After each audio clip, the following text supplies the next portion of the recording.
What is up, my friends? This is the Protect Your Neck podcast, and I am Dan Tom, your host. Analyst is work you can find at MMA Junkie as well as linemovement.com. But on this here program, the Protect Your Neck podcast, we break down high-level MMA, but in a different way. That's right, this is a top 5 show, the shows that I love, the shows that I'm more pumped about for a reason, because it's always good to break away from the crazy schedule that seems to never stop these days, whether it be UFC or otherwise. But to do that, to reflect, to appreciate our history, which we don't do enough, I need a co-host to, of course, give my audience a break from this terrible voice and host. That is one of the hosts with the most, is a returning co-host. He hosts his own show, the TSN MMA Show, which I just double-checked and made sure I already rated it and reviewed. You should too. It is Aaron Bronsteter at Aaron Bronsteter. What's up, Aaron? Everything's good, Dan. You know, you forgot to mention the UFC pre-show that yourself and I do every Saturday. So I'm happy to, of course, repay the favor by doing this. And when you mentioned you were going to do top 5 shows, I had a topic in mind, and let's have at it. Yeah, man. And by the way, to that pre-show, it's starting to feel like its own show and podcast now. In fact, it was even mentioned, I think it even got a shout out for, a podcast and to not miss or whatever, to the Sound of Violence guys, by the way. Shout out to at TSOV Pod. So your pre-show is picking up attention for what it's worth, Aaron, and I'm happy that you'd even have me, man. Out of favor, I got to have you back because, of course, you're a great co-host. Me and you have a lot of similar tastes. We've been not covering the sport for a similar time. You've been covering the sport way longer than I have, but we've been aware of the sport for similar times. However, this is a top 5 list, like you teased, and I'll let you set up because this is your idea. But this is a top 5 list, Aaron, that perhaps we could have very little crossover. We could, I dare say, be all over the place. Yeah, that's why I like this topic, because it's based on the eye test, really. It's you see somebody compete, and you say, one day this guy could be a champion, and then they don't. They don't get there. They don't. Not only do they not get there, they don't get close. They don't get to become a title, into a title eliminator. Maybe they get into the rankings. Maybe they become kind of a gatekeeper. In some cases, they totally flame out. A lot of the guys on my list are in that category. So let's have at it. I think we're going to have a very fun show talking about these people, because I don't think if there's any crossover, I will be surprised. I think that we probably have 5 different people, because, again, I think it's based on what we're seeing and then kind of assessing it and saying, oh, wow, I really see something here. And then, sometimes the eye test, there's more than meets the eye, because while you can see a lot of different things in terms of physicality, in terms of technique, sometimes the mental game doesn't always translate, or sometimes there's holes that you don't see right away. And, sometimes people are getting a lot of, quick finishes, and then people figure them out. A whole different variety of ways why people can look like they're going to be something that perhaps they're not. I love it. Yeah. And again, so top 5 fighters who never became top 5 fighters you thought would become champion, but never became never came close, I should say. That's a great setup, but let me just also, I guess, add to that, Aaron, that this isn't meant to, crap on any of these fighters. If anything, this is kind of to laugh at our own judgment, right? Because, again, we've all been there. We've all had these early marks where we're like, this is going to be the guy, whether we genuinely thought so. Maybe there was a little bit of that, long-time sports fan gear where you're trying to pick it up early so you can be like, dude, I called it. Whatever it is, whatever the motive, we've all done it, right? So this isn't picking on fighters. In fact, not to get too off track, but maybe a little fun background on both of us, just a random question before we move on here. Aaron, we're not beyond, by the way, this is a holiday edition, of course. You got the half Chinese guy and the Jewish guy from Canada, so I figured it was really appropriate here. But if I'm trying to stay in the holiday spirit. But Aaron, again, joking about ourselves and continuing in that spirit, just to keep this light and keep things in a healthy perspective here, right? As we try to do on this show, there's plenty of things that we've all, as well, whether it be martial arts or not related, that I'm sure we've tried and we thought we were going to be really good at, and it turns out maybe we weren't so good at. And we ended up doing something completely different. I don't know, Aaron. You tell me. Maybe you're like one of these many journalists who, you were doing a lot of these things early. That was going to say you were going to be someone that was interviewing people. It wouldn't surprise me with your personality. But was there anything you thought from young adult Aaron to young child Aaron that you're like, I'm going to do this for a living, and it just didn't work out for whatever reason? Well, at one point in time, I thought I'd be like a sports play-by-play guy, and I did do some of it in college, but it didn't end up being my career. I still would love to do it. I'm not closing that door. If anybody's looking for somebody to do commentary at an MMA event, don't look for me to be, the color analyst, but I would love to do the play-by-play. I feel like I could handle that, and I would love to do it. So I'm not closing that door, but it hasn't panned out. Let's just put it that way. And to further to what you said about what we're saying about these fighters, they all made it to the UFC. I mean, these guys all made it to the highest level. Not everybody's going to be a champion. In fact, you're talking about an infinitesimal amount of fighters that end up becoming a champion. And maybe another day we can do the show on people that we thought would become champion and did become champion, because that list, I've got a couple of guys on that list. But I think that this particular list is a little bit more fun because, you can always say, oh, I said that guy was going to become champion. It's like, okay, well, great. I think a lot of people thought Khabib was going to become champion one day. But let's get into it. Yeah, get our hands dirty. Yeah, absolutely. I will say that I could see you as, at least yours is kind of close. I was going to say mine real quick was a FBI agent, but for a lot of reasons and academic setups and Tourette's diagnosis and some other things, I realized that probably wasn't going to be as realistic as I would think. However, similar to you, Aaron, I was always a big Marv Albert fan, and I hated Bill Walton. Yes. Bill Walton? Yes. Well, because Bill Walton was just like, this guy is a terrible defensive player. Pippen with the steal, like I said, fantastic defensive player. That was my Bill Walton impression. He was like the typical front runner. But he'd also be like, Scottie Pippen reminds me of a concert at the Fillmore in 1973 when I saw the Grateful Dead perform. And then you see the set list, and it's beyond your wildest imagination. That's the kind of tool that Scottie Pippen has. That kind of stuff is why I love Bill Walton. He is great. And, of course, I'm defending the guy who, took a bite out of a hooker's shoulder for all I know. Is that the same guy, right? Either way, the point is they were all great, and they all had their faults, okay? But allegedly. Marbell, biting the mic jokes. I remember those. Those were funny. Anyways, but the point was I had a love for broadcasting, and that's always, I think I talked about it on a recent podcast as well, like that's always been a dream of mine, and I know that's never going to happen for the UFC now, especially with the way they do. Again, play-by-play Aaron, but if you're looking for some color, I'm your guy. I know that's never going to happen for the big organizations, as they need like real former fighters, not guys that just got their ass kicked by Marvin Eastman's son, right? You watch the what's it called, Between the Lines or whatever it's called. You could do a show. You could be on a show like that. Like if, let's say, something happens to Nick Kalikas or Yanni the Greek, you could be on the short list of people to replace them. I think you'd do a great job at that. I appreciate that, and I love that Nick's up there. He's an OG. He deserves it. And for as much shit as the Greeks got, I think he's closed the year out pretty strong. So you got to tip your hat. And they do a good job. I really like their format. In the way they brought that debate up, just to give them a quick shout. And I appreciate that compliment. However, me and my standings, we'll wind down into some real self-deprecating talk of where I think I stand and where we'll go in this industry, which is not great. So let's push on from there. Because with this, but that's apropos to the spirit of this list, right? Sometimes things just don't work out. So again, folks, this isn't a shot on anybody. We're all human beings here. That we're just as culpable, and it's something we need to remind ourselves about these fighters. But yes, that is the topic. Yes, that is the topic. Top 5 fighters. Yes, you thought would be champ. Oh God, speaking of my turrets, there you go. I'm gonna be doing that for a minute. And it reminded me of one of my favorite. Not speaking of depressing stuff. One of my favorite bands, Lifelong Tragedy. This awesome lyric that popped into my head as when I was putting together the list. The song came on, and I'm like, oh, this is apropos, and it's sweet innocence with loser's luck. I know you think you're giving love, but you're just getting fucked.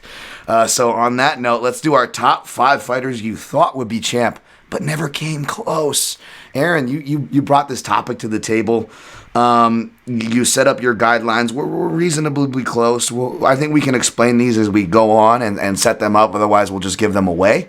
So like you said, why don't we start off? You take the steering wheel. We may do the Chinese fire drill in between, but you lead us off with your number 5, sir. You know the format.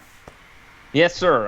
Well, this is a fighter who still, I think, has the skills to become a champion or could have become a champion. And it was not for a lack of skill or a lack of talent. It was for a lack of weight-cutting acumen that held this individual back. A man who would always have his fists balled up going into a fight. This isn't the guy who ever had any eye poke violations because his hands were always balled up in the fists, and that's John Lineker. He lost more on the scale than he did to his opponents. A fight with Demetrius Johnson is still kind of the white whale of that flyweight division, but Lineker I think he probably missed weight at flyweight more than he actually made weight. And that's never a good thing. And I think that's kind of what held him back from getting into that title picture. I think he could have beaten just about anybody at flyweight with his skill set and with his hands and with his power. He was the guy. He's probably like the original Deiveson Figueiredo, and maybe not with the same submission acumen, but in terms of how hard he hit, in terms of that one-punch knockout power, in terms of the balled-up fist, in terms of the kind of flat-footed walk forward, him and Figueiredo have a lot of commonality. But because he was so flaky, not only did he miss weight at flyweight, he would inevitably miss weight at bantamweight, and then inevitably have a weight-cutting complication that would get him cut from the roster altogether. And ended up taking his talents and brick hands to one championship. But John Lineker is probably, of the people on this list, the most talented that I have, and the one that probably came the closest to at least contention. But yeah, John Lineker, that's a guy that I think, if you look at his resume, he lost to Bagautinov. He lost to Gaudino, actually, in his UFC debut. Still a top 5 flyweight fight, by the way. Still a top 5 flyweight fight. That fight's was great. A great fight. And, of course, Lineker missed weight for that one. Lineker missed weight here. I've got it in front of me, actually. 1, 2, 3, 4 times. 4 times. Out of 1, 2, 3, 4, 5, 6, 7, 8. Out of 8. So it was half the time, basically. He missed for 9. He missed weight. So wow. That's not good. So, but I still think that Lineker should have been, not only could he have become a champion, I think he should have become at least a title challenger at some point, if not for getting in his own way. That's a great pick, man. It feels risky picking fighters of the modern era that are still active, that you could say still in their prime. But I have a lot of similar fighters, maybe even from similar weight classes and similar times, Aaron, that are going to be on this list. So definitely nothing to scoff at or disqualify or question about. But you got to make a case like that, and Lineker does make that case because in all these breakdowns and whatnot, I know Deiveson Figueiredo is easy to he's the new hot girl, right? It's easy to go, those girls before didn't matter. Demetrius Johnson meant nothing to me, Deiveson. Don't worry about her. Don't worry about those pictures. It's really easy to do that, and I understand Davison's awesome, but one thing I was really surprised that whether it was positive or negative, people would bring up the DJs, right, in comparison, Cejudo, whatever. No one was bringing up Lineker, and that was the parallel, for the power at least side of it, the not making weight, the what could have been, and of course Figueiredo is succeeding, and good on him for it. But man, did Lineker really do damage by not making 4 times may not sound like a lot, which it is at a professional standard at the UFC level. By the way, it's a lot for a career, just at the UFC level alone. But what that did to him, now he's not even being mentioned, Aaron. You know what I'm saying? So that definitely hurt him. And I could totally see that because even though I thought Ian McCall was going to beat him, and Ian McCall is a really bad performance, right?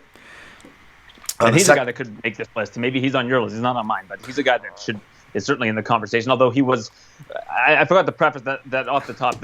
I disqualified anybody that was in a title eliminator fight or a title fight, interim fight. Or title eliminator. I think McCall was in a title eliminator at some point in time. I guess because he was in that tournament, right? So had he beaten Demetrius Johnson, he would have fought for the title, right? So he kind of wouldn't. He wouldn't make my list, but you could certainly make a case that he should be on the list. Yeah, and then not that having a belt before or prior in a smaller organization can disqualify you off this list. Because you could find holes perhaps in my list coming up. However, he had the Tachi Palace. He was number 1 ranked for a minute with Jussier, right? So it gets into the weeds there. But I like your Lineker pick for sure. We will revisit that division later. But we're going to go to the opposite end of that division. And I find that a lot of mine were early on, Aaron, because I feel like, old jaded Dan Tom wasn't as jaded in my early MMA fandom. I wasn't as educated. I wasn't as experienced, right? This guy comes around from that time. And so I think it was those times it was much easier. Whereas the typical names that I saw on a lot of listener lists, which we'll get to, Aaron, the typical names you think will be on a list didn't make my list because old contrarian Dan Tom, the contrarianness was set in well by the time certain names came about. Let's just say, okay, and I'll leave it at that. So I wasn't as high on these guys. I was probably the guy fading these guys. So if I was being honest, which I tried to be always on the show, of course, and I did here, I left them off my list. So a lot of mine are going early. And again, this is the heavyweight division. And I remember one of my friends who, was a big Crow Cop fan. He would wear it. My bass player, Steve Cruz, shout out to him. He would wear it to our band practices, help get me in MMA, rocking all the Pride t-shirts. I remember a couple, I was already starting to get into MMA as a casual. I was already in MMA as a casual, right? And at this point, tough noob, right? But this guy outside of tough, this is kind of shortly after Brock Lesnar made his debut and his big splash, right? Right after. And everybody was trying to find the next wrestler, making the crossover. And old Steve busts out after band practice, and he's giggling. Like, what are you giggling over there for? And he busts out this Bobby Lashley action figure. That was just disproportionate muscles everywhere because it was Bobby Lashley. But I think this action figure took some liberties that may or may not have resembled Zangief's crotch section from Street Fighter in the groin area that he was giggling about and felt the need to show me. And of course, because Dan Tom's sense of humor is still like a child then, and it is now. I found it very funny. I'm like, who is this Bobby Lashley guy? I got to know, right? So shout out to the top 5 thick fighters, right? Even though he wasn't on there. He was a thick boy. But you look at Bobby Lashley and you're like, oh crap. And then Coker at the time was trying to give him the soft setup, right? They gave him the Jason Guida. They gave him these certain names. I think it was actually Rebney. Oh, was it Rebney? Was it Rebney? Yeah. Oh no, sorry. This would have been Strikeforce. No, you're right. Yeah, Strikeforce. Yeah. Early. Yeah. When he fought Chad Griggs and stuff like that. Yeah, and he gets Chad Griggs. Chad Griggs. Yeah, that's right. Chad Griggs spoiled the party. Top 5. I gave him an honorable mention on top 5 unlikely heroes because it was unlikely. I mean, this dude looks like he just got done off of a union shift with mutton chops, literal mutton chops. Chad Griggs, and he's just this brawler who was in this stupid fun fight. I mean, if you want to go back and see John Vellante when he was still trying, go back and watch John Vellante versus Griggs. That was a heavyweight Vellante, worth watching, And yeah, man, Griggs was the first guy to upset him. He made his way into Bellator, and I believe ran into some stumbles there, and it became clear that he not only did not maybe like to be hit, that there was the rumors of a Brock, but he also didn't have the same, athleticism, the same, when a guy is hurt, the same finishing abilities and instincts. He didn't apply the catch wrestling as much as Brock, etc. And the guy never panned out. But it's not crazy to say that there were people that, especially if you didn't know any better, you were just like, oh, this guy's going to do damage once he gets to the UFC. And he didn't even make it to the UFC, Aaron. Yeah, I mean, he ended up in Bellator, like you mentioned, and I don't know why he didn't end up in the UFC. It would have been, I think, a good crossover. Because he had skills. You could tell he was a skilled fighter. Sure. At the heavyweight level, it's easy to look like a skilled fighter a lot of the times. But he was certainly a guy that I thought they were at least going to give good setup fights to. I was never sure if he was going to be able to cross that finish line because he was a pro wrestler. You're not giving your full focus to MMA, but definitely a solid pick. I mean, he's a perfect eye test guy where you look at a guy, he's got a wrestling background, he's looks like that, and has marketability. You're always trying to set guys like that up for success if you're a promoter. Totally. And they tried, man. They certainly tried, but it didn't happen. So that is my number 5. Probably the only guy, I guess, that didn't make the UFC prior to your how you were kind of shaping your list. Yeah, for sure. And I think Strikeforce is a good pool to draw from for sure because there was such good talent in Strikeforce. All right, number 4, Aaron. What do you got? So this is another guy that got into the rankings. Like he didn't flame out. He just never got to the very upper echelon of the division. And he was still being tested by USADA as of last year, but was not tested this year. So I don't know if he's still on the roster, but it's Stun Gun Dong Hyun Kim. Started 5-0 in the UFC, won no contest, lost to Karo Parisian, but that was overturned. But the wins, Nate Diaz, Matt Brown, TJ Grant, in his first 5 fights, gets wins there. Again, didn't quite get into championship territory, but has a 13-4 and won no contest record in the UFC. His last bout of court being left in a pool of his own blood by Colby Covington. That's the way Covington describes all of his wins. Left him in a pool of his own blood. But yeah, that was the last time he fought. It was in 2017. And like I said, neither him nor the other Dong Young Kim were tested by USADA in 2020. So I just don't know if they weren't going into Korea to do testing for travel reasons or whatever. Maybe he's still on the roster. I went on his Instagram and he's got the stun gun team. So he's still working with a lot of the young talent in South Korea. But yeah, a guy who has a lot of quality wins. He beat Tarek Safadine, beat Josh Berkman, beat John Hathaway, a guy who might come up later on in the show. Eric Silva, another guy that you could make a case could be on this list, a guy that certainly had the eye test going for him. Ciar Baharzada, Paulo Thiago, a lot of good names on this guy's resume. He beat Amir Sadalov back when Sadalov had just won the Ultimate Fighter and was an up-and-coming guy. So Stun Gun never quite got to that level. One of my favorite fighters to watch, and a guy that I certainly thought had the upside to become a champion because he was railing off that kind of a streak early on and really had kind of the look and a really diverse skill set with kind of the judo background, good striking, etc.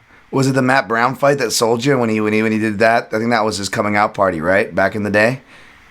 Yeah, and Matt Brown had a weird kind of career lull where it started off. Sure. He started off being good, and he had like this drop off. I don't know what you could, he managed to hang around the UFC for long enough to be able to rebound. Basically, like he had an interesting career because he kind of fell right off a cliff and then came back and started fighting well again. But yeah, Kim was one of the first guys to kind of beat Matt Brown in that sort of fashion. And also, of course, wins over Nate Diaz and TJ Grant. I mean, you can't take that away from him either. Those were great wins. And that's when you saw this guy who looked like he fit he fit the part, but didn't end up getting to that championship level.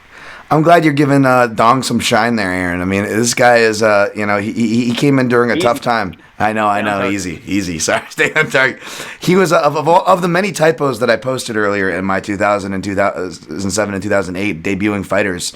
One of the ones that was in question was Dong Young Kim, and I was like, I don't think that actually wasn't one of my fuck ups for once because I didn't think that he was active either. And then you mentioned the USADA test plus the absence and rumblings that I think he's done more like entertainment stuff in Korea. Anyways, gotten more into that side of the business. Good on him, but yeah, I don't think he's a part of it. And yeah, I remember that Matt Brown fight because I remember going over that back take in class at Extreme Couture, like the week after it happened. And I don't know what happened to this guy, Scott Barry, who was a Brazilian Jiu-Jitsu black belt and was one of the was a coach at the time. You remember? Okay, and this isn't any kind of like, I'm not trying to I just remember it just kind of made it funnier for whatever reason, like because of his choice of words. But like Scott Barry had this very kind of. And then nothing wrong with it, by the way. I don't want this to come off like homophobic or anything. Nothing wrong with an effeminate voice or effeminate tendencies. I have some myself, so nothing wrong with that. But like Scott, when he was teaching, like even when he was teaching, he kind of had like this almost like this flair.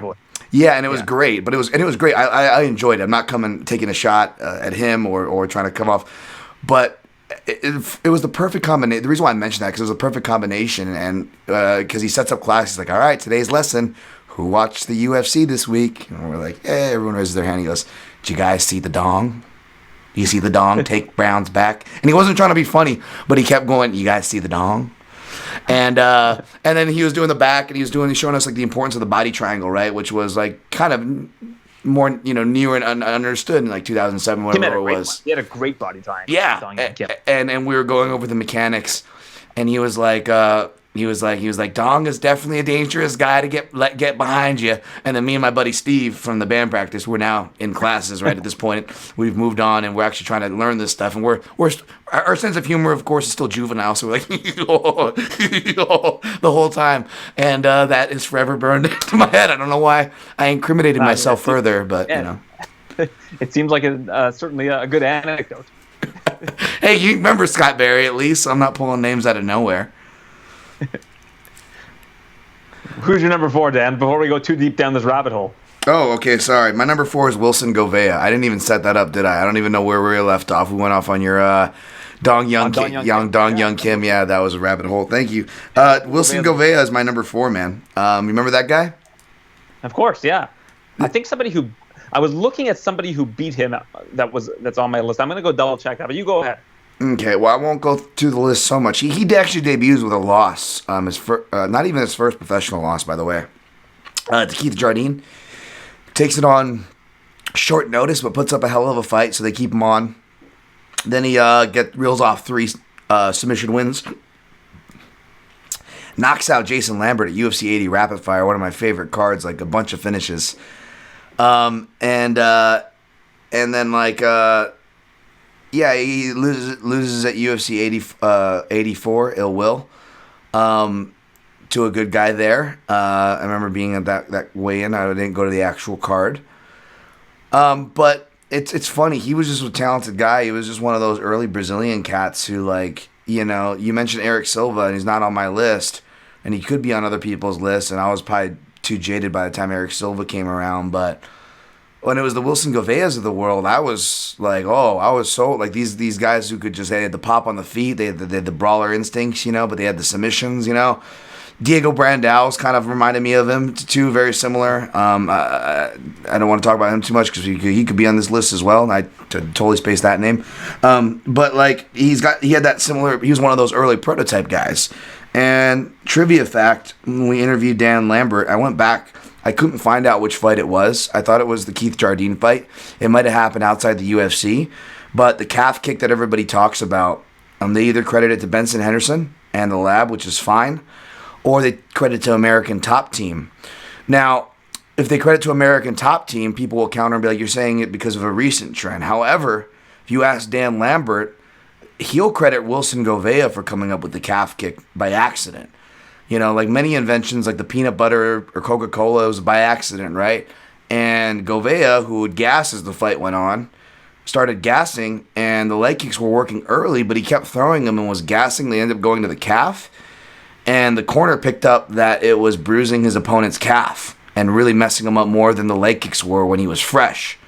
And they actually credit that to the birth. Again, you got to go fight Dan Lambert. I'm just a messenger here. But for what Dan Lambert's word is worth, that's where it comes from. So Wilson Govea was generating a lot of hype for a lot of reasons back then that still extend till today, even though his legacy and title aspirations did not.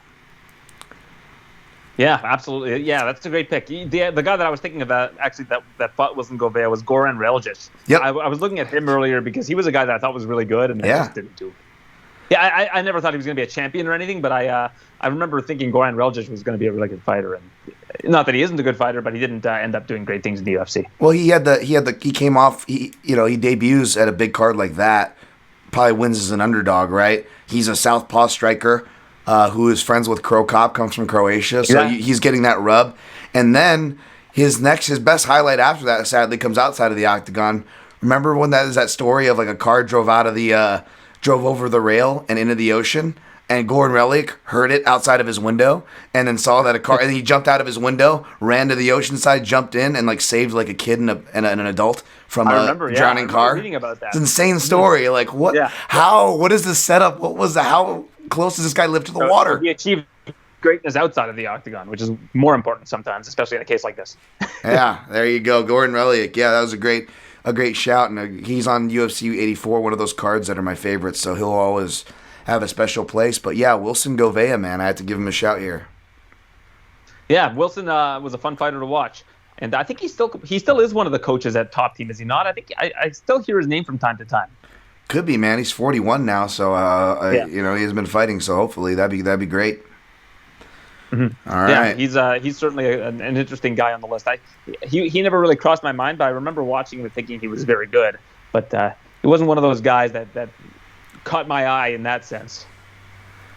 No crossover so far. No crossover. Yeah. My number 4 bridges to my number 3, but let's see what your number 3 is. Maybe it'll bridge to your number 3. Does it? Well, I mean, they're both from Brazil. Does that count? Okay, there we go. That's a bridge. All right. Well, this is a guy who I'm not certain everybody's going to really remember, but I just remember watching him fight and thinking, like, this guy looks like a featherweight Anderson Silva. Like, the way that he was moving, the way that he was striking. A more accurate comparison is probably Venom Page, but I think he was probably kind of before the time of Venom Page, or around the same time as Venom Page. That's Kevin Souza. Kevin Souza was like... He was like a 6 foot tall featherweight who he would get really low into a low stance, and he struck kind of like Michael Venom Page, where like looks almost like a snake bite. It's just really, really quick. He had two really spectacular knockouts, one against Markadiva and the other against Katunori Kikuno. And Kikuno was a guy that I was really high on also. And then he lost to Chaz Skelly. And I remember a story coming out that they didn't renew him. And I was like, why would they renew this guy? He looks like he's got a real future. And of course, Chaz Skelly was the only person to beat him in the UFC. He went 3-1 in the UFC.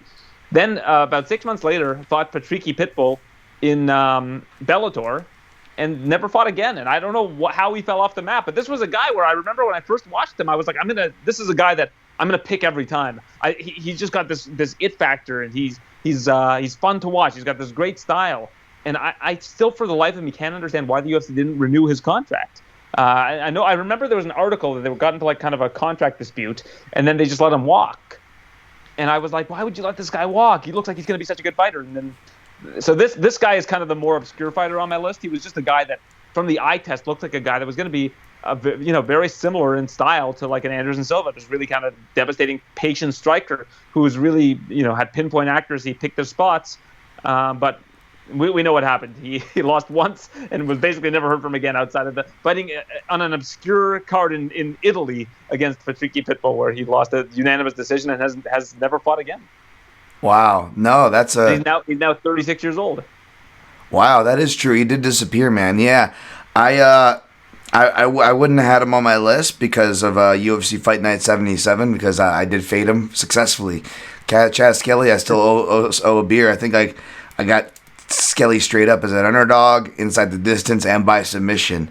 And boy, did he have to fight for his life to get that submission because Kevin Souza was a scary dude. And I don't blame anybody because if you look before that Chaz Skelly fight, he looked like he had that death touch, man. Like that Conor McGregor style death touch.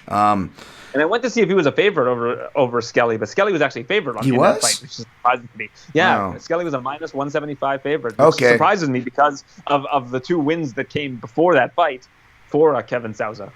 Okay, I must have taken him straight up then. But wow, that does surprise me, especially in Brazil too, because that was a trend. That was a big trend. A lot of guys were still losing going over there. And it makes me wonder if maybe he had visa issues because he never fought outside of Brazil except for that one fight in Italy. Never fought stateside. Did he fight post USADA? Because that was just pre USADA, that fight, that loss. That was one of the last cards pre. I think his whole career was pre USADA. Even his Bellator fight, I think, was pre USADA. Yeah, that explains that. No, I appreciate the obscure pick, though, man. There we go, Brazil. He was the Jungle Fight featherweight champion with 3 successful title defenses, if you want to count that.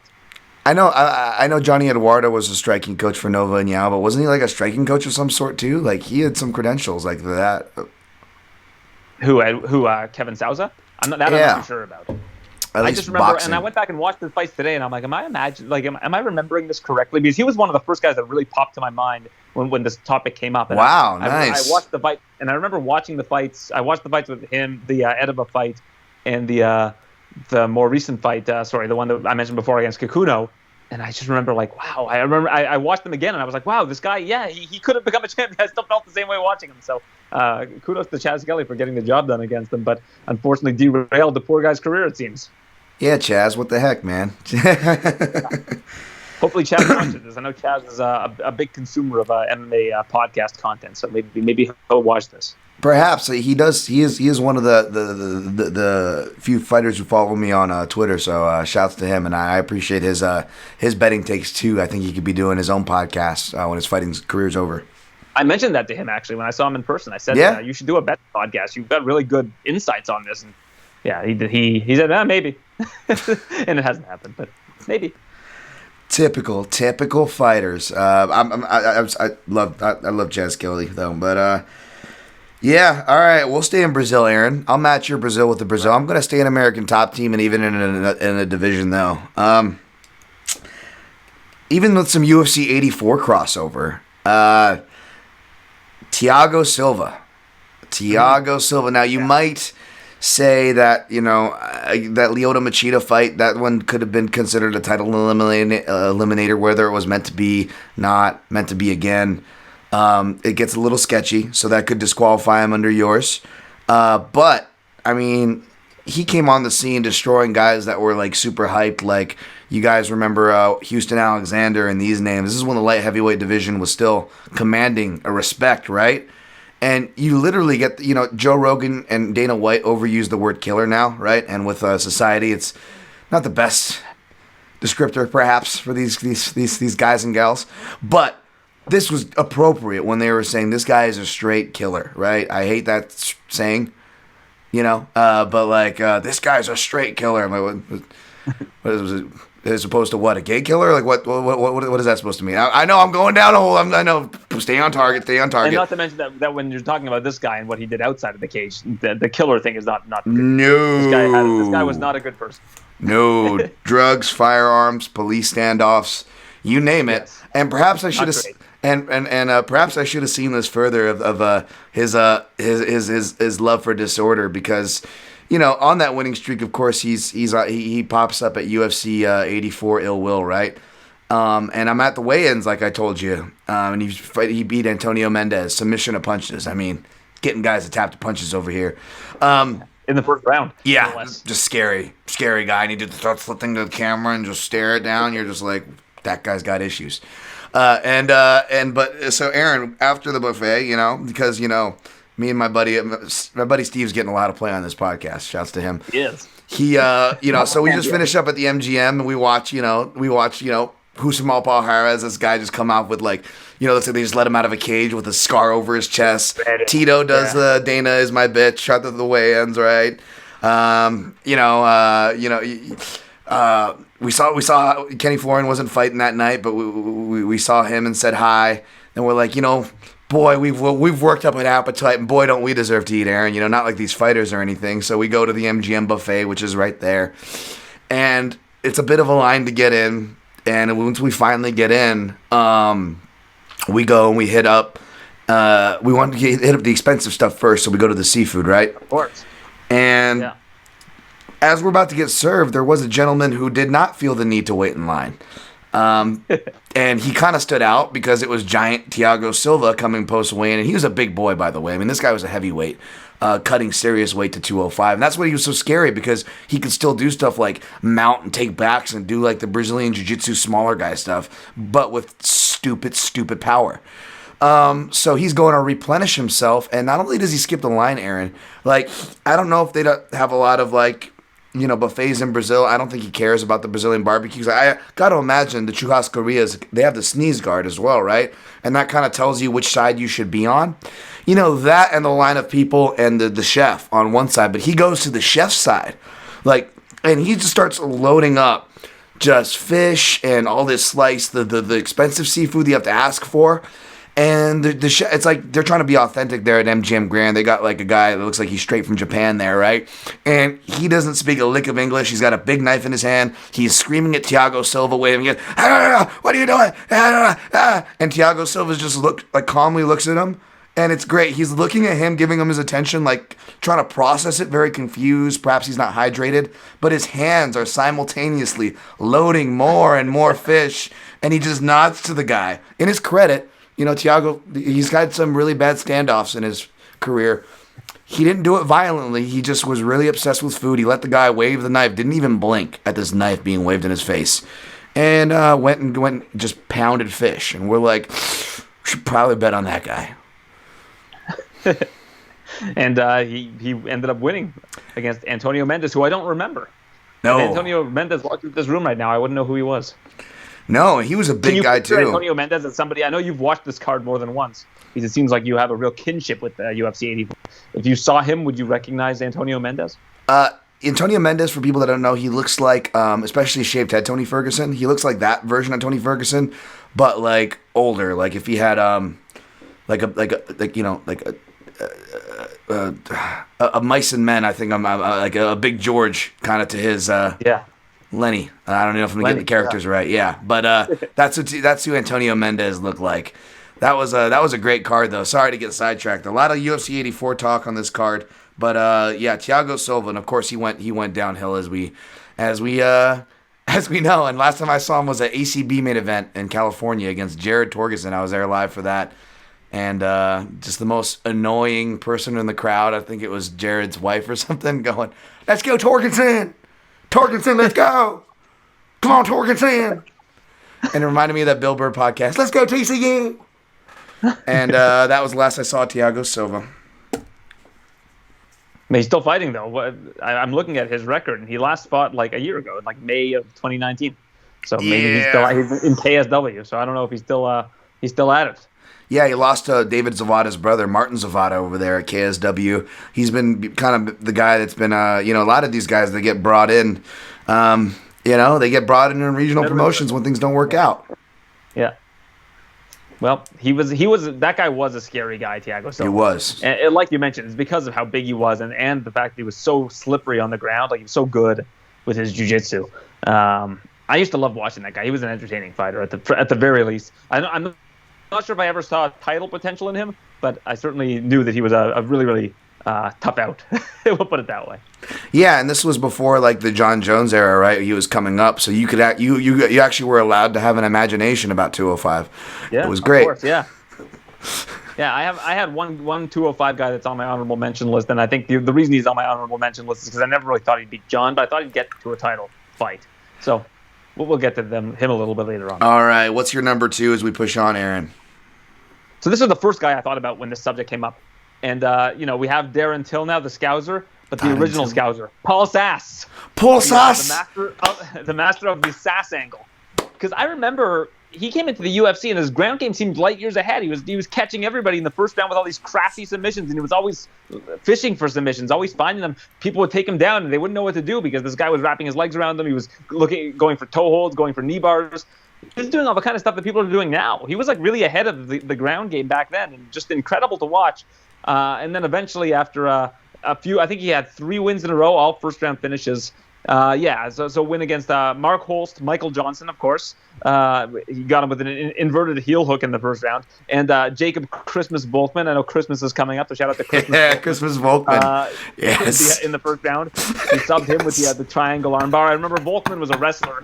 He was taking on Sass, and I think Volkman was favored in that fight. And I was like, he shouldn't be favored. He's gonna take him down and get put into a world of trouble. So he ended up beating Jacob Volkman, and then he ended up facing another good jiu-jitsu guy in Matt Wyman, and he got submitted in the first round. Then lost to Danny Castillo, and like Kevin Sousa, got prematurely released. Ended up in Bellator for one more about 6 months later. Actually won that one, a toe hold against Rod Montoya, and has since walked off into the sunset. It's been 7 years since we've seen Paul Sass in the cage, and he signed like a multi-fight deal with Bellator. I don't know why he didn't come back, and I know he still trains at Team Cowbon with the lads, but unfortunately, we haven't seen Paul Sass back, and he was a guy that I thought was going to make a lot of noise in the UFC and potentially become champion because it was a very wrestling-heavy division back then, and he was so good on the ground he could catch anybody in anything. Paul Sass, Aaron? Paul Sass? Fucking Paul Sass? You kidding me? I love it. Sorry for that poor accent. I just love it. I came across his name too. I didn't have high hopes because I had such heavy opinions on 155, but he definitely came across my study. He's gotten honorable mentions on other lists. Maybe it was the Unlikely Heroes, as well as like Jacob Christmas Volkman. You're bringing me back all the memories, so I certainly respect Paul Sass, man. And he was like he was the soft-spoken Scouser too. He was like Garth, right? Yeah. Darren Till's fucking Wayne, and Paul Sass was like Garth because Joe would be like, you don't understand. You're catching everybody with this. People don't understand how hard this is in this division. They know what's coming, and you're doing it. What the fuck? And then Paul Sass essentially was just like, yeah, I like the play. And, I like the triangles. But I also like the toe holes. But I like the play. It's like essentially just like Garth's. I love that. I like to play. That was, it's one of my favorite. That's got to be, that makes my top 5 line deliveries. Wayne's World, I like to play. It probably is just under Back to the Future 2. Since when did you become the physical type? That's just a great one, I don't think there's a movie I've seen more than Wayne's World. Like that, Wayne's World is probably number 1 in terms of the amount of times I've seen it. Ace Ventura's in the mix. Beavis and Butthead Do America's in the mix. Just in terms of the sheer volume of times that I saw those movies. So if I asked you if Benjamin were an ice cream, what flavor would he be? What would your answer be, Aaron? Oh, God, I don't remember. I haven't seen the movie in probably 20 years, but I watched it like 75 times when I was a kid. Parleens and Dick. Leave the cursing to me. I know. Even on this crazy show, I gotta do the lifting with the cursing. What's going on? I'm just kidding. It's good to have someone keep me on target. No, believe me. Let's push on before we go down to Wayne's World. By the way, Die Hard is probably it for me with a close second. I know it's typical, but Fight Club's a close second. But Wayne's World's probably on that top 5. One of the first VHSs I bought. 1992. Oh, I had that on VHS also. I got heavy rotations in the VHS player. Dude, I did this move, Aaron. It's one of the few and first times I did this move where I made my mom buy it saying it was for my dad, and then I just watched it. Took it. Yeah, that's a good move. So, I mean, I was a kid, you gotta expose yourself to things that certainly didn't harm me or my sense of humor at all. Pushing on, number 2. Aaron, what did you have for number 2? That was my number 2. Was Paul Sass. You're up. Paul Sass. I am up. See, keeping on track, folks. You see the lunatics run the asylum here. Thankfully, these guys were actually written spaced out, so I didn't do like a stream of consciousness like it would seem. But just like my 4 connects to my 3, I'm not going to stay Brazilian. I'm not going to stay American top team. But Thiago Silva did face a guy. I was in attendance at UFC 125 that says no contest, but he essentially played the bongo drums on Brandon Vera's head. And Brandon Vera is tough. I debated this one, Aaron, because he went on to win a championship in one, which I believe he recently lost, finally, a heavyweight championship. No, he's still the champion. I think he's still the champion there. Oh, that was like a lower weight fight or a non-title fight to An Lang Syne? He was supposed to face Arjun Bowler. Maybe I'm wrong on that. Did he just fight? Because they've been having a lot of cards recently, but I'm gonna take a look. You continue. I'll take a look. Yeah, October 2019. No, you're right. He lost to Ongla, but he was still he moved down a division for that one. Oh, okay, that's right. So he's still the heavyweight champion. Because that guy's fought at like middleweight, I think. But yeah, it's nothing against nothing against Brandon. What was done there. But Brandon Vera is always known as the first guy to talk about champ status. He never received it. In fact, he's credited to the curse of talking about it before it's you even get close. Mm-hmm. You might not get close at all. And you could argue that his fight with Tim Sylvia was an eliminator of sorts or an important one at the very least. But I feel like the one belt would exclude him off my list more than that, Aaron.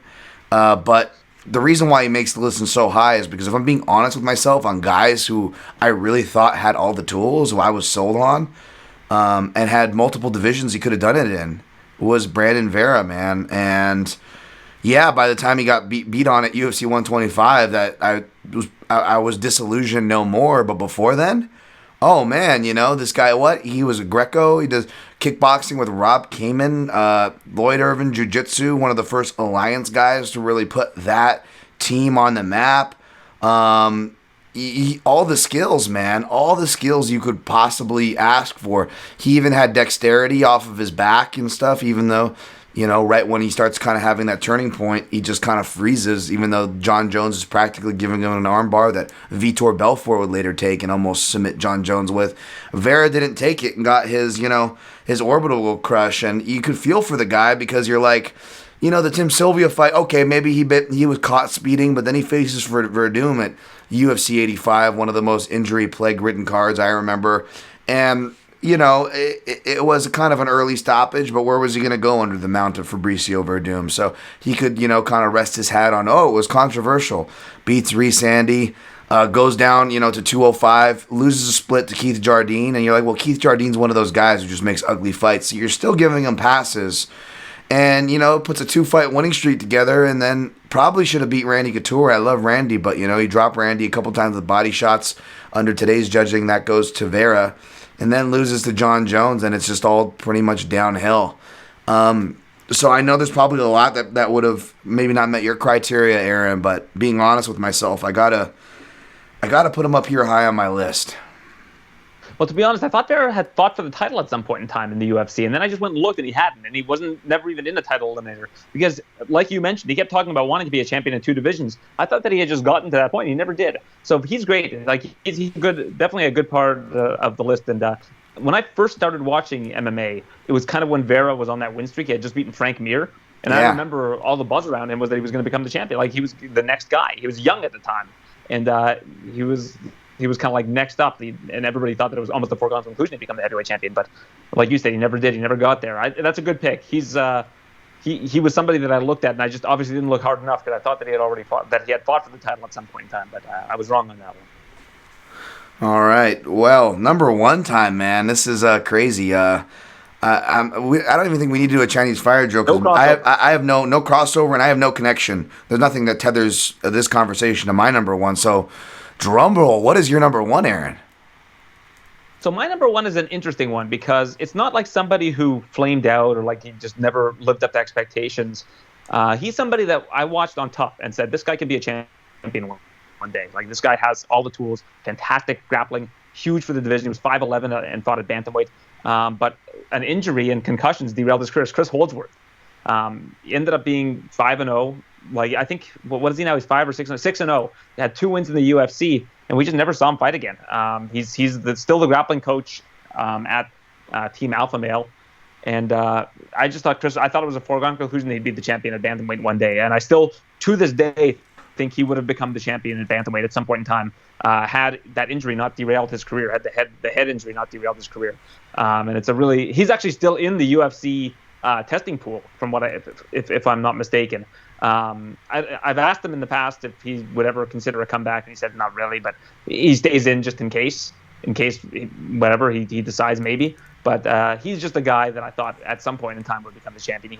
He had everything that would all of the skills that would lead someone to believe that it could be the champion. So he's number one on my list because he didn't come close. But it's not his fault. You know, it's an injury thing. So a shout out to Chris Holdsworth. Certainly not a guy that I think doesn't really fit the same kind of mold as the others that are on my list. But a guy that I still think I'd like to give his due as a guy that I thought would be champion one day, and still think he could have been champion. But we never unfortunately got the chance to find out. Yeah, folks, and that's a great pick. Obviously, soft spot for me because a guy derailed by concussion stuff, right? Obviously, that's a soft spot. But also, it wasn't UFC hype, it wasn't Tough hype, or even Team Alpha Male hype that led Aaron to that pick. For what it's worth, like, I followed Holdsworth comes from my scene, Las Vegas scene, Tough Enough scene. So I saw that kid come up, fought even friends of mine. Didn't go to the same gym. That's why. So I always knew about Chris Holdsworth, and he always, even from early on, had this hype. This kid's going to be champion talk. You don't hear that often. Even back then. You don't hear that about amateurs. Yeah. And he started his career, if you count his fights on Tough, 10 straight first-round finishes. At bantamweight. That's pretty impressive. And his first fight in the UFC was the Ultimate Fighter finale, where he beat Davey Grant to become the Ultimate Fighter. That went to the second round. And then his next fight was against Chico Camus, which he won by decision. But yeah, he was just a guy that I thought the sky was the limit for him, and I really wish we would have gotten the chance to find out. I'm sure he wishes that as well. So that's why he's number one on my list. I feel like there's kind of that we never got to find out. It's kind of the unanswered question. Never came close, but what could have been? Absolutely, man. What could have been? That's a great one. I love that you shouted out Holdsworth, man. That's definitely my favorite of your list here. So that's fitting, man, that it's number one. Great shout there. All right, my number one is also a lighter weight guy. Maybe you could mistake him for Chris Holdsworth if you didn't know any better. They're probably not that much different in dimension, look, hair tone, and whatnot. A lot of this pick and a lot of my picks were like, I guess I justify him being so high is because I not only thought he would be champion, but kind of like we were mentioning John Jones, you actually thought they could beat one of the greats, and that's really rare because usually when you have the dominant champ, that's going to cancel guys out for this list for the most part because we didn't really, even if we thought highly, we're like, maybe this person will be a great action fighter, not a champion.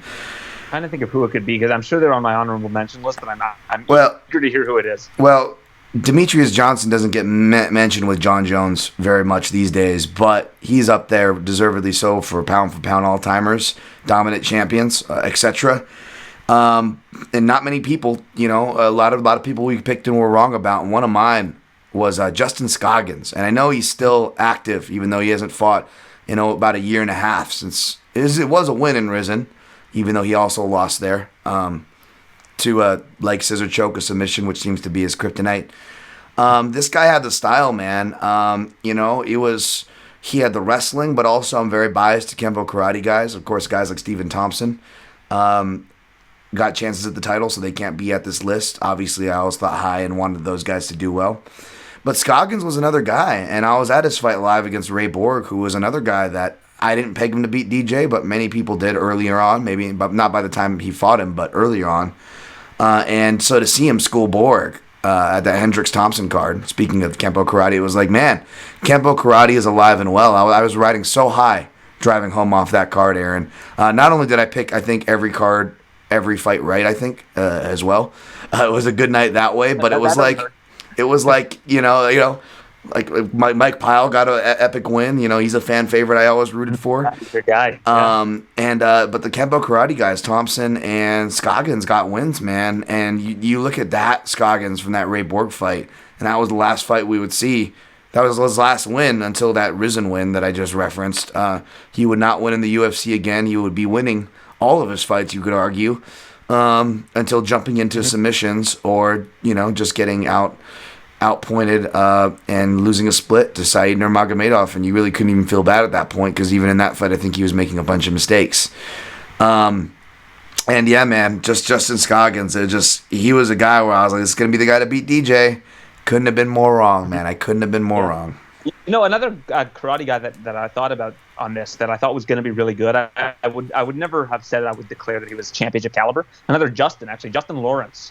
I remember watching him on Tough, and Justin Lawrence was going to be a guy that could make some real noise in the UFC, and that just never ended up being the case. Same here. So both, Justin Scoggins is on my honorable mention list, and I saw somebody had responded to this thread with Justin Scoggins, and he was another guy that kind of immediately came to mind for me. As a guy, but I don't know if I so much thought he was going to become a champion as a guy that I thought was going to become like a real player in the division. Like I thought that he'd be a top 5 guy. He was kind of a super prospect, but never got there, sadly. And I think that he's one of the more disappointing fighters of the last decade, of people that really had a lot of upside that just didn't deliver. And I think he would probably agree with that. Like I think he would agree that he should have won a lot of those fights that he lost. I think so too. I think that's very fair. Again, to be fair here, like I don't think anything was stated that you would disagree with. And it's just one of those unfortunate things. But me, I got to give the karate guys some love. And again, we'll talk about here with some honorable mentions. But like those guys that you peg to beat the really great champions, I think tend to come to mind on this type of list, right?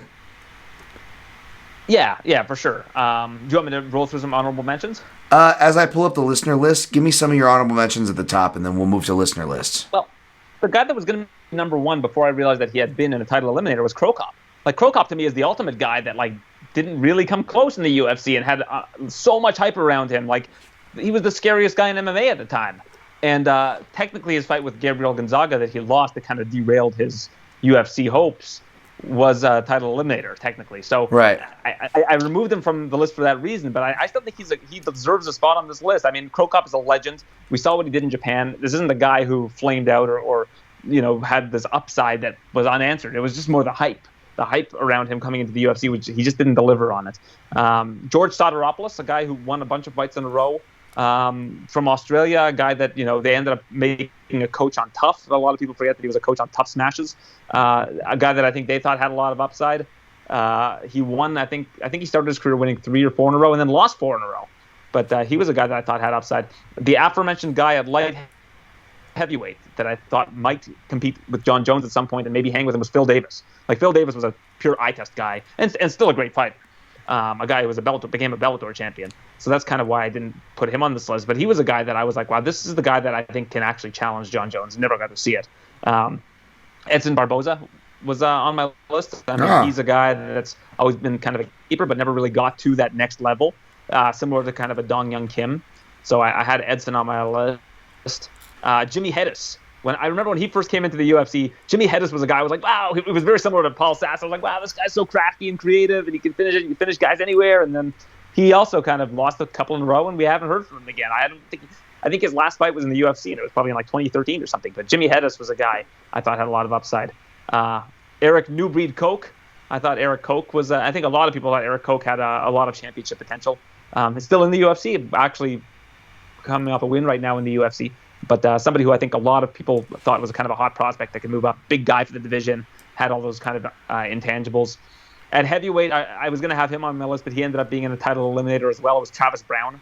Like I remember when Travis Brown was destroying guys. I was like, yeah, this guy's got it, and it's heavyweight. Anybody can become a champion at heavyweight. And so Travis Brown was on my list. He's still in the USADA testing pool as well. Maybe we haven't seen the last of Hapa. Hatsu Hayoki, another guy that I think was huge in Japan, came over to the UFC and didn't live up to expectations, but looked so big and so talented in there. The aforementioned Justin Scoggins. Another guy that fought for the interim title was Michael McDonald. Michael McDonald was another guy that I thought would get to that next level.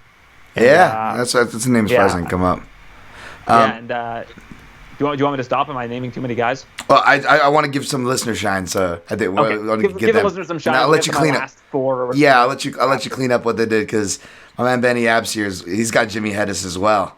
Okay. I like Jimmy Hedis getting shouts because he was always a fun fighter. I just never had that big thing on him. I'm sorry, he didn't get mentioned on your name. What about the Polish Hammer, Chris Hordecki? Chris Hordecki? I don't know. I never thought that he was going to become a champion, but he was. I think one of the reasons why he's kind of a fair name is because he was so young. Like, he got into things so young, so talented at an early age. And unfortunately, I mean, one of the best knockouts that never discussed is that Enja Kawani knockout that of Chris Hordecki, where Hordecki kind of started to run away, and Enja Kawani used his massive reach to throw that head kick and caught him as he was trying to get out of trouble. That's one of the better finishes in WEC history. But Hordecki was he was a guy, especially early, like before he got into into the WEC. He was a guy in Canada that a lot of people were discussing as kind of a next guy. Yeah, man, he'd always be doing the rounds at Extreme Couture, and I don't blame people for putting that name on there. Same with Hatsu Hayoki. I had big hopes for him as well. Benny Abb says if that counts on the basis of his UFC run. He also says Sokuju. That was one I could see people having high hopes for. That's a really good shout there. Todd Duffy all come to mind. Todd Duffy's a guy I expected to be on the list of yours or many. I didn't put him on there. I don't know. It's fitting, but like, it just seemed one obvious, and then I don't know. Two, I know Todd, so it's like it's too real of a pick. Yeah. Can I make you feel old? Yeah. We're coming up on the 10-year anniversary of the Ubereem finish of Todd Duffy at Dream New Year's Eve. It's 10 years ago. Wow. That's crazy, man. That is crazy. At Vorpality, my man. I hope to hear Justin Scoggins' names mentioned. Got you. Number one, sir. Yeah. Got you, buddy. Mark Fellows at Fellows Mark. I remember being impressed with Thomas Almeida's flying start to his UFC career, but he faded faster than a fart in the wind. His words, not mine. Yeah. Thomas Almeida was a guy that I thought about also, but he was on my list of, on our last show, of failed prospects. Prospects that didn't live up to potential. Yeah. So I didn't want to double dip. Exactly. See, there was a lot of that too, and also he would have been on a lot of people's lists, and I was like fading him, already for the left hook, seeing things there. So I couldn't honestly put him on there, but I don't blame anybody for thinking high of the guy. I mean, this is incredibly fun. He was undefeated coming into the UFC and was a killer. James Lawson at Jimmy Lawson. Mirsad Bektik is another one I'm not surprised to see on here. I never got that's a good one. on the Bektik train, but Thomas Almeida he agrees with as well. Alex Garcia giving some Canada love there. I could see Alex Garcia getting a lot of love. The Nightmare. The Cuban Nightmare, what was his name? I forget. James agrees with you with Travis Brown. Yeah, I remember he was impressive. His first fight came on. And then Duho Choi giving the Asians some love. I appreciate that. We don't really get He was on my honorable mention list too. Duho Choi. Usually I think we're doing an unassuming fighters list, and usually like that's where my Asian brethren ends up. So to see him giving people one giving people high hopes, I love that because we don't get the that kind of stereotype of positive. So that's awesome. Thank you. Even though I'm not Korean or Duho Choi, I felt the need to thank you. I'll go. Sadly, no Jewish guys on this list. So, yeah, what's going on? Where's Ellenberger at? Yeah. Nobody thought Noad Lahat. No, Ellenberger's not Jewish. I know that's really that's Jewish stereotypical. last name. Noad Lahat. You're talking to the guy. Hey, you're talking to the guy who turned Yair Rosenstruck Jewish, okay, Aaron? So you're gonna have to deal with who I let in your club, even though I'm not a part of your club. That's just how it's gonna work here. So just take that tattoo that Thiago Santos has of the giant Jewish star and put on Rosenstrike, and there you go. There we go. I love it. Rosenstrike. I love it. Well, he should. That would be great if he just represented Israel for one fight, because like Sabata did Jamaica. You know what I'm saying? Like Rosenstrike could do Israel if he wanted to, right? Hey, is Natan Levy an extreme guy or syndicate? He's like the next Jewish fighter in the UFC. I should know that. In Vegas, but I wasn't trained with him or anything like that. He's popping. I never trained with him, but he's popping up for both gyms. I can't tell you which one. Hodko at Ball X Gun. Roger Huerta. There's a name. Yeah, that seemingly was. I mean, he was on the cover of Sports Illustrated for a reason, and I think they had high hopes for him. That's a great answer. He never came close either. Yeah, right after he was on the cover, it was like the Madden curse. He just like fell off. Yep. Stefan Struve made my honorable mentions. That guy was a fun fighter and just a guy that maybe could have put it all together if he learned how to jab. There was a lot of years where, a lot of us probably were holding on to that hope. Yep. Unfortunately not. Never happened. Mousasi, well, I guess that's for UFC. It's hard because Mousasi has so many titles other places, which I'll get to. I thought about Mousasi. His name kind of came across my desk earlier. But, Mousasi just came too close to becoming a champion in the UFC. I think he was like one fight away kind of thing. He's got Crow Cop and Vanderlei, but both those guys, more Vanderlei especially, felt like they were always in the mix. Like they only needed one win, and then they would have gotten a title shot kind of a thing. Yeah. If they could just put some momentum together, which they couldn't do. Yeah, they just couldn't string together 2 wins in a row kind of thing.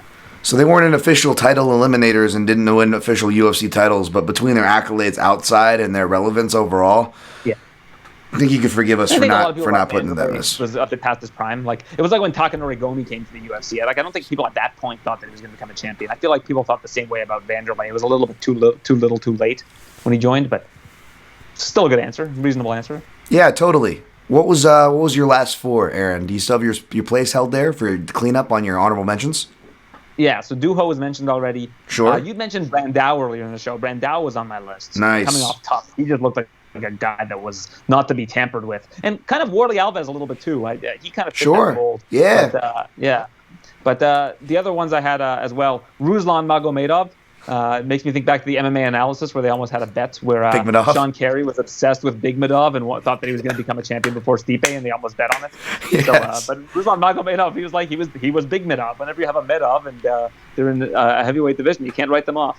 And John Hathaway, who was mentioned earlier in the show, thought that Dong Young Kim. John Hathaway started his career. I remember he was kind of the English guy that they were building up. They kept throwing him kind of easy. I was high on John Hathaway. 500 favorites.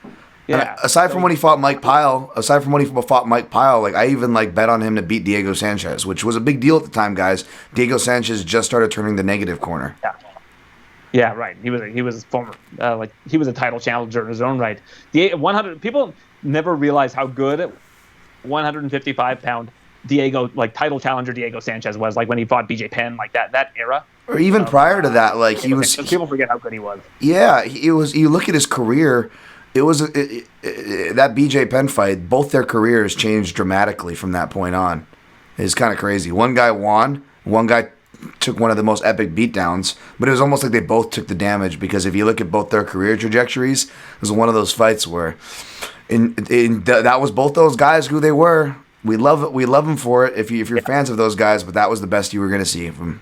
It's only going to get painful. And I couldn't believe that BJ Penn was able to do that to him. I didn't think that anybody could do that to Diego Sanchez at the time. I mean, and that's why, even people like Anderson Silva were saying, that performance, that guy is the best fighter that we've ever seen and ever, at any point, ever. Yeah. The people who mattered were saying that, folks. Anyways, but not go on that rant. Another guy people don't forget. People don't remember how good he is. Yes. Yeah, exactly. That too. So it's all lost context now. I'm surprised Francis Carmont wasn't on your list. He's the guy I could see. I looked at him. I looked at Francis. The thing about Francis is he was too one-dimensional for me. Like he was really good, and you could tell that he had learned like a lot of the wrestling chops with GSP, like at TriStar and all that.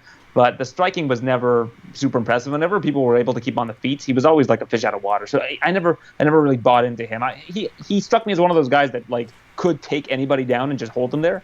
But he wasn't that high up on my radar. Yeah, man.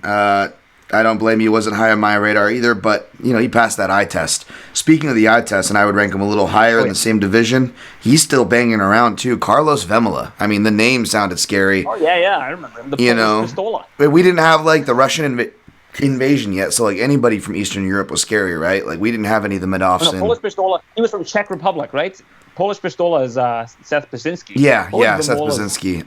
I forget, but like I remember like Vemola. If that doesn't sound scary, like he would wear like the scary Venom shorts as well, and he looked like there's this muscle. Like he just looked like what we thought like before Khabib was around. Like that would be the prototype, and then he never really panned out.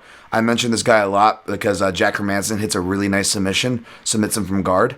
When Vemola's on top of him, if you go watch a regional fight. I tried to erase him from my memory because I once called him a lock to win a fight and he lost. So yeah, I mean he's that eye test, right? He looks like Kyle Magoyesh. I thought that was like a no-brainer, like layup that he was going to be Kyle Magoyesh and he lost. Nope. So he's banned for life.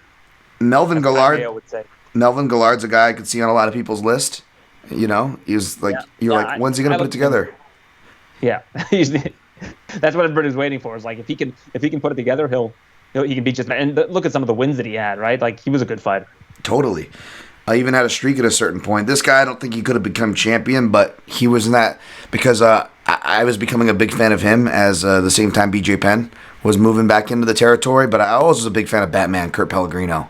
Always loved me some Batman Kurt Pellegrino fights. The blonde hair, the dyed Eminem blonde hair. This guy looked less impressive in retrospect because I forgot about his IFL career, but Brad Blackburn always looked like he fit the eye test. I don't know if that's racist. The guys that I keep saying fit the eye test, but he was a handsome-looking dude that was built. He looked like he had a good, well-rounded base of skills. He just didn't ran into Amir Sadala after a nice win streak and never bounced back. Yeah, and Amir was a guy that I think a lot of people thought had tons of upside. He was 0-0 when he won the Ultimate Fighter, was he not? Like I think all of his fights were in the UFC. Yeah, absolutely. Yeah, I love Amir. He doesn't make my list, but Luis Cane would have been on some people's list, I believe. I looked at his name too. Yep. Caro, even though I got respect for Caro and bias toward him, he still doesn't make the list, but Caro was a guy that had a lot of hype on his come up and then had his was supposed to get a title shot, I believe, at a certain point, but then got derailed, never could get back there, battled anxiety and addiction issues. Caro's a great name because Caro, people don't realize how good he was either. Caro was a monster. Like Caro was he was difficult for people to beat, and it just was a mental thing. Like basically his mental health derailed him, and of course, like I think he lost the GSP, of course, which was no shame in that. But not no shame back then. He probably was really hard on himself for it because he was like, "Who is this guy?" Yeah, and he didn't know that. Like, no, that guy's gonna be the best. Yeah, but people knew that GSP was good. I mean, GSP was like the TKO champion. People knew he was good, but I don't think they knew he was that good. Yeah, I think he would have forgave himself a little more if he would have, had some future goggles, seeing at the future there, right? Yoshiro Maeda, just because everyone knows I love that Miguel Torres title fight, and I'm like, at the very least, if we don't see this guy fight for a title again, he's going to provide fun fights, and he's kind of disappeared off the face of the earth and went to other organizations, didn't even do well there, like went back to Japan, was really sad. But boy, did he come to life at that WEC night. Chris Wade, even though he's still up there, I just thought he was going to be a lot better, but he's a little too new. He still can do things, but both in the UFC and PFL kind of let me down. Speaking of Big Madoff, I got Little Madoff here, Rashid Magomedov. Yeah, he was good. Rashid Magomedov good. And I was looking at guys like Rustam Kabalov. Like you saw that first fight against Big Madoff. Yeah. It's a great one. He was going to be potentially a champion. It's a good name. Islam Makhachev, I still think has the potential to become a champion, but I feel like he hasn't lived up to that potential just yet. So we're recording this right before Anthony Pettis fights at the last card of the year. So this is a weird prediction. I don't want to timestamp too much, but I'm pretty sure Rashid Magomedov is still PFL, right? Yeah. I don't know why, but I just feel like... Unless he's an ACA or something now, but I'll look it up. Yeah, I feel like this is weird. Regardless if Pettis wins or loses in the UFC, I think we're going to see Pettis and Rashid Magomedov at some point fight for the Bellator lightweight title, and Magomedov's going to beat him in a very boring fashion. Yeah. There's my bold prediction. He is an ACA, and he's 36 already now. Rashid Magomedov, 36. Jesus, slow burn. Well, I'll be damned. God damn. But he didn't do very well in the PFL. Like, you look at his PFL record, and it was like he had a draw with Will Brooks, but he was 3-3 with a draw. Like, well, that format was not made for his style. I mean, that's the one thing. That's the tough part about his style. If it's not already hard enough to like. Well, yeah. Last one on my honorable mention, and almost made it high. But this guy again, this is the one I was hinting to. He got too many titles outside the organization. But the fact that this was one of the guys I pegged to pick John Jones, and the health issues kind of explained just the lackluster part of his last career. But that's King Mo, and I love King Mo. I don't want to be disrespectful. Good answer. But it's so hard because he was a champion in Strikeforce. Bellator, Strikeforce, Bellator. He won like a heavyweight Grand Prix in Risen. So like I can't, and I love Mo, so he deserves all the respect that his accolades deserve him. But if you're thinking about Strikeforce Mo, like this is the guy I think could beat maybe John Jones here. Before Cormier was even talking about going down to light heavyweight, so he wasn't in the picture this time, folks. And you look at the style, and you just like it was lackluster. Nothing against my hardcore brother Emmanuel Newton, but he's getting knocked out by the spinning back fist, and like all these really deflating things, and gets away from the wrestling, and you really tell that he just separated himself from the submission grappling in general, and just fell in love with this boxing style that. It served him well sometimes, but it just never felt like you were getting the full Mo out there, even in his wins. Yeah, but he became a champion. He did. So I couldn't put him on the list, but it's like... Yeah, I think that you can't really have him on the list, right? He didn't fight in the UFC, right? So he can never become a UFC champion. No, yeah, so I that's why I left him off my list, but I wanted to mention him as an honorable mention, because he's just... Because of the expectation, he fit that context. I think that people thought he'd be a champion for a long time kind of thing. Sure. Wow, man, that was pretty rad, man. This was fun. I don't know how Christmassy spirit it was, but considering this podcast, I think I've given up now. Like, this will segue to a nice. 2020 has been a bit of a letdown, and some of these fighters were a bit of a letdown. So we can just close it with that. Well, no, I was going to segue to a plug for your podcast. Considering this podcast doesn't do any award shows or anything, I think I've given up on that for the last couple years now. This will be like the year-end show, man. This will be coming out Christmas week, so hopefully this provided some holiday entertainment. Hard to get holiday. It's hard to get holiday themes in this sport, obviously, but we did our best for you. And if you're looking for like proper year-end shows, to segue to the positive here, check out again one of my favorite podcasts, the TSN MMA Show. Again, give it that positive rating and review. Aaron's like me, man. He doesn't ask for much. No hate to everybody that does the hustle out here, but Aaron takes pretty much no time off at all, like myself. Thankfully, he's going to finally, this man. And he offers a lot, really good content. So please hit that subscribe for his show. It was an excellent award show, by the way. You had some of my favorite people on there. Of course, my colleague, Mike Mott, MMA. And I don't know if these guys know or they don't follow me, but I certainly will vouch, and I love all these people for what it's worth. The Brian Campbells of the world. I think Mark Ramundi, Sean Al-Shadi. I mean, you had some really great people on there, a great award show. People, go check that out for end of the year awards. I'm not doing any of that here. We're going to be back with some more top fives, though. But Aaron, as I took over your plug stage for you, is there anything left for you you'd like to plug on your way out this year? No, I think you got it covered. TSN MMA Show, rate and review. I'm not looking for any Patreon money. Not that there's anything wrong with that, but just looking for some positive reviews, because it's I'd like more people to listen to the podcast. I love doing these interviews every week. And I just would like for more people to listen to them. I put a lot of work into them, and I think that you'll enjoy them. If you're into MMA, I think you're going to get a different kind of perspective in these interviews that you're not going to hear in a lot of other places, and that's really what I'm going for. So if you're looking for something that's not the same kind of cookie cutter interview that you're accustomed to, not that there's anything wrong with that, because I know that a lot of these websites operate on clicks and things like that. But I've kind of changed what my mantra is in terms of interviewing, and I hope that you can glean something unique from the different interviews. It is, man. That's why it's a must for me, and I don't just say that, because you're one of the few colleagues I could call friends in this space. But no, honestly, man, you do a great job. And as I kind of referenced earlier, and people know about me. If something's good, whether I like you or not, you're gonna get the honest answer here. And again, you're also gonna get analysis for people that like analysis stuff. You actually have an actual fighter on your podcast, Bazooka Joe Valtellini, one of the best, especially when it comes to kickboxing side and instructionals and all that stuff. So there's a ton over there. Thank you guys for sticking with this show. I know I'm the lunatics run the asylum here. It's a bit crazy. I'm dragging across the finish line, but I really do appreciate you guys. Instead of looking at the things you don't have, I'm trying to take that advice, my own advice, and appreciate what you do. And I'm lucky enough to have a dude like Aaron to come on the show. I'm lucky enough to have listeners that I have that are just actual good fans I can talk to and not get annoyed with. We can go back and forth, and it's all fun. Man, I'm so grateful for that. I'm really grateful for where I am and to do this. I'm frustrated sometimes. I wish I could do it better for you guys, but that's what next year's for. We like to improve every year, so I'm going to attempt to do that. Thanks for sticking with me, and always protect your neck.